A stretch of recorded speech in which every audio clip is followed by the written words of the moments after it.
नमस्कार, मी पंजाब डक. आज आहे 7 जून 2026. तुम्ही पाहू शकता हे आमची इथली कसोरा नदी आहे.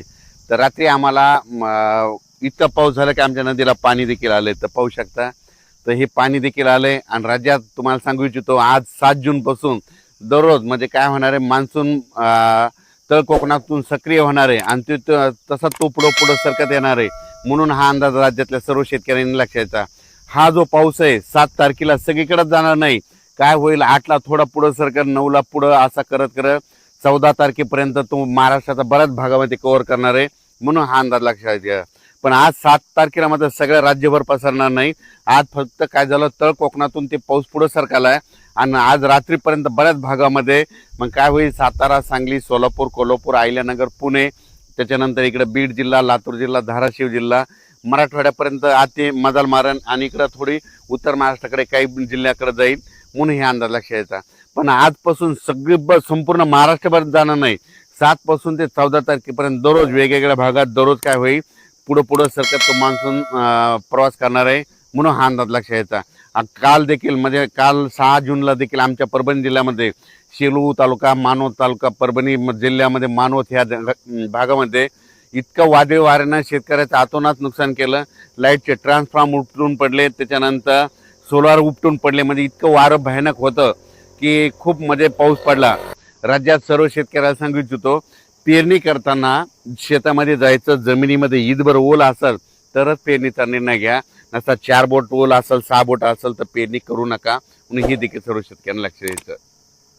आज 7 जून पासून महाराष्ट्रामध्ये बऱ्याच म्हणजे तळ कोकणातून म्हणजे कोकणपट्टीकडून बऱ्याच भागामध्ये मान्सून काय होईल, प्रगती करण्यास सुरुवात होईल. मग तो काय होईल, सांगली जिल्हा, कोल्हापूर जिल्हा, सातारा जिल्हा, कोकणपट्टी, घाटमाता, त्याच्यानंतर तो अहिल्यानगर, पुणे, इकडं 2 कडा, आष्टी, त्याच्यानंतर बीड जिल्हा, त्याच्यानंतर धाराशिव जिल्हा, सोलापूर जिल्हा, त्याच्यानंतर इकडं परभणी जिल्हा, लातूर जिल्हा, नांदेड जिल्हा, हिंगोली जिल्हा, त्याच्यानंतर इकडं जालना जिल्हा, ह्या पट्ट्यामध्ये काय होईल, आज बऱ्याच ठिकाणी तो मान्सून प्रगती केलेली दिसेल.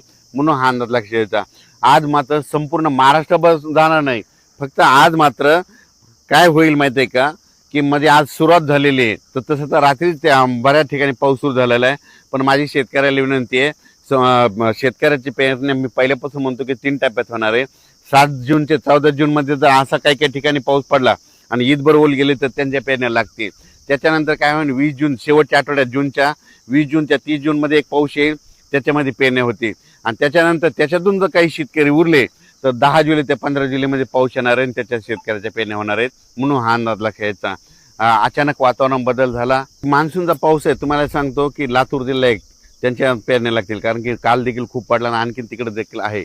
धाराशिव जिल्हा, बीड जिल्हा, परभणी जिल्हा, नांदेड जिल्हा, हिंगोली जिल्हा, त्याच्यानंतर सोलापूर जिल्हा, सांगली, त्याच्यानंतर सातारा, कोल्हापूर, अहिल्यानगर, पुणे, ह्या पट्ट्यामध्ये मात्र मान्सून चांगला सक्रिय होणार आहे.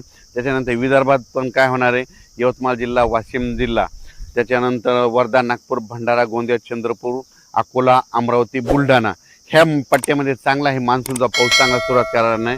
आणि यांच्या देखील मात्र पेरणीला चांगला योग येईल म्हणून हे देखील लक्षात येतं.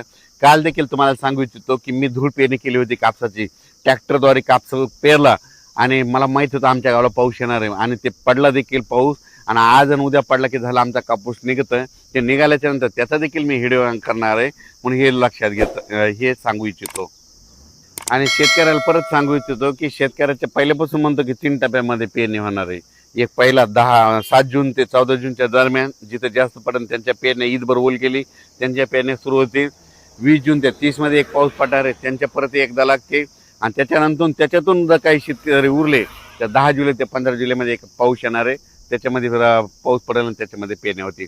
पण यावर्षी चांगला पाऊस आहे, सरासरी इतका आहे, पिकाला लागल तसा आहे, दुष्काळ वगैरे काही पडणार नाही. म्हणून हा अंदाज सर्व शेतकऱ्यांनी लक्षात घ्यायचा. धन्यवाद.